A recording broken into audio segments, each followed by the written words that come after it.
Hello guys, welcome to my YouTube channel Piku. তো guys, আজকে যাব মাঠে। আর আমি মাঠে কিসের জন্য যাব সেটা হয়তো তোমরা থাম্বনেল দেখে বুঝতেই পেরেছো। তো গাইস, চলো তোমরা ভিডিওটা কন্টিনিউ দেখতে থাকো। চারিদিকে কত মেঘ করছে গাইস, তোমরা শুধু একটু দেখো। আর যতই মেঘ করুক, আকাশটা ভালোই লাগছে।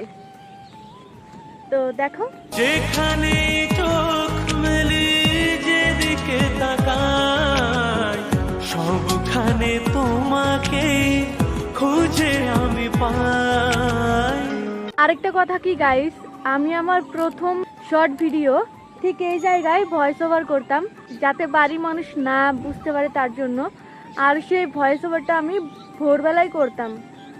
তো গাইস চলো,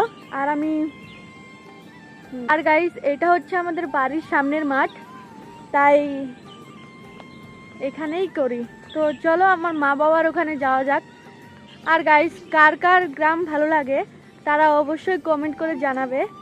ওইখানে আমাদের পাটের জমি, যেখানে দেখতে পাচ্ছ আগুন ধরিয়ে দিয়েছে, মানে সব মরা পাট এক জায়গায় জড়ো করে আগুন ধরিয়েছে, যাতে জমিতে হাল বাওয়ার পর সেই জমিতে যখন ধান লাগাবে তখন যেন কোনো প্রকার ঝামেলা না হয়। তো বাবা ওইখানে পাটের জমিতে আছে, আর মা বিকালে রান্না করার জন্য কয়েকটা বেগুন তুলছে। তো গাইস, বৃষ্টির কারণে মাঠে যাওয়া হয়নি পাটের জমিতে, তো দূর থেকে দেখিয়ে দিয়েছি। আর গাইস, এটা হচ্ছে আমাদের বেগুনের জমি। এখন বেগুনের দাম বেশি হয়েছে, তো তাই এখন আমাদের বেগুন হয় না। আর গাইস, এই ঘটনাগুলো শুধু গরিব মানুষের সাথেই হয়, আমাদের সাথেই বেশি হয়ে থাকে। তো গাইস চলো বাড়ি যাওয়া যাক। মাঠের মধ্যে আর কি করব গাইস। তো গাইস, এই দিক দিয়ে যাएंगे आप हम। খতরনাক वाला রাস্তা। ছাতাটা যদি ছিঁড়ে যেত না গাইস, আমাকে তো বাবা আজকে মেরেই ফেলতো।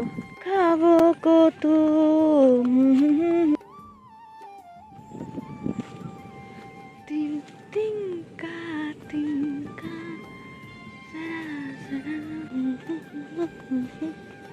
এখন আমি এই জায়গাটা কিভাবে পার করবো গাইস?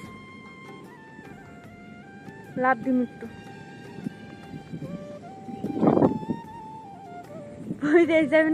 তারপর ছাতাটা গুছিয়ে বাড়ি যেতে লাগলাম, বিকজ এখন সন্ধ্যা হয়ে গেছে আর মাঠে বেশিক্ষণ না থাকাই ভালো, তাও আবার একা একা। বাড়ি পৌঁছে দেখি বিকাশদা টোটোতে করে চারা এনেছে, মাঠে ধান লাগাবে তার জন্য। আর আমি এইদিকে টিভি দেখবো, তাই তো গাইস, ব্লগটাতে বেশি কিছু দেখাতে পারিনি, আর যা দেখিয়েছি সেটা হয়তো ভালোই দেখিয়েছি। তো আজকের মতো এইটুকু, দেখা হবে নেক্সট ব্লগে। রাধে রাধে।